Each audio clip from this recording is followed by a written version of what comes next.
Hello everyone, hope you guys are having a blessed and amazing day. For today's video, gagawa tayo ng napakasarap na buttered shrimp with salted egg na favorite ko. Nung natikman to ng nanay ko, sabi niya, ay masarap pala yan, gusto niya na araw-araw. Ay wow, as if naman pwede araw-araw, no? Ipa-flash ko lang sa screen yung mga ingredients para sa ating lulutuin. At syempre, huwag nating kakalimutan yung shrimp natin. So, kalahati lang muna. Hindi pa tayo ganun kayaman. Pag nakaluwag-luwag na ng konti. So, ayan. So, simulan na natin. Simulan natin sa egg, no? So, gagawin lang natin dyan. Kukunin lang natin is yung dilaw. Pero naglagay ako dyan ng puti, actually. So, isang pirasong egg, sasama ko lahat. And then the rest, puro dilaw na lang.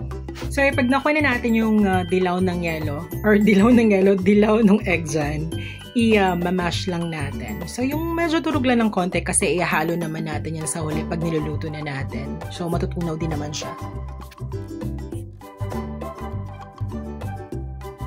Pag sa tingin natin na mash na yung egg, pwede na tayong mag-start magluto.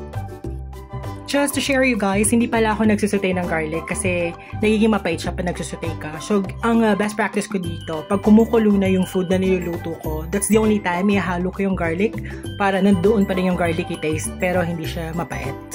Disclaimer lang ha, sa akin lang to. Iba-iba naman tayo sa pagluluto.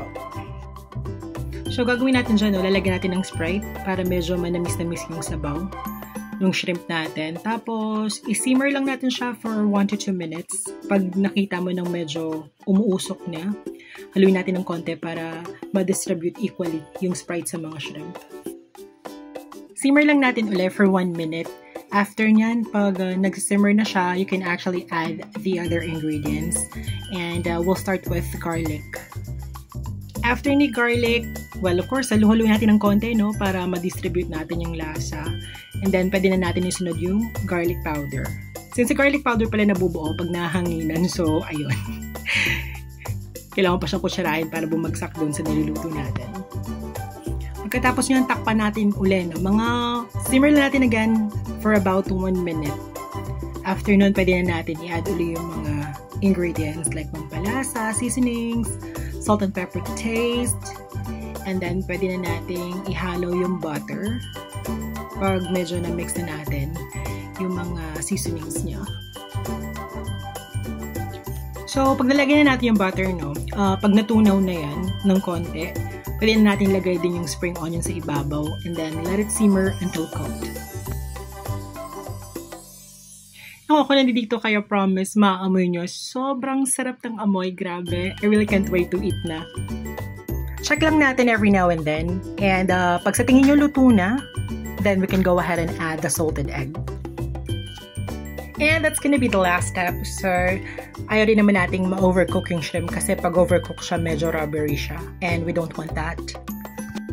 At ayan na nga, matitikman na natin yung fruit of flavor natin na napakasarap. That's it for this video, and if you guys like my video, please don't forget to hit like, share, and subscribe, and please don't forget to hit the notification bell para laging updated sa mga latest videos ko.